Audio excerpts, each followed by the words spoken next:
रायगड जिल्ह्यातील माणगाव तालुक्यात तासगाव हद्दीमध्ये विळे भागाड एमआयडीसी मध्ये पोस्को कंपनीच्या समोर असलेल्या नायरा पेट्रोल पंपामध्ये पेट्रोलऐवजी वाहनांमध्ये पाणी भरल्याची धक्कादायक घटना समोर आली आहे। काही महिन्यांपूर्वी बंद असलेला नायरा पेट्रोल पंप सुरू झाल्याने पंपावर सकाळी पेट्रोल भरण्यासाठी आलेल्या वाहन ग्राहकांना पेट्रोल भरत असताना काहीतरी गडबड असल्याचा संशय आल्याने वाहन ग्राहकांनी वेगळ्या बादलीमध्ये पेट्रोल ओतण्यास सांगितले।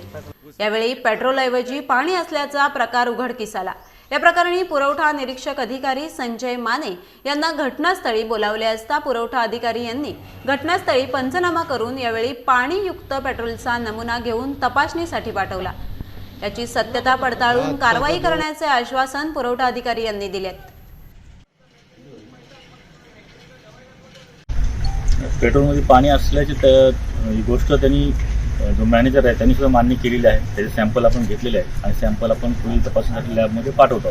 त्याच्यानंतर जेव्हा कायदेशीर कारवाई जी काही असेल ती केली जाईल।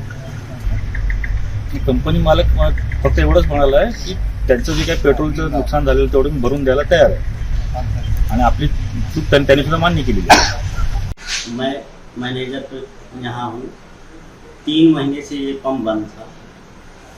कल हमने गाड़ी खाली किया यहाँ पे, तो अभी पाइपलाइन में क्या है सर वो बताते नहीं। अभी यहाँ पे डिलीवरी में पानी आया, वो मैं क्लीन करवाता हूँ।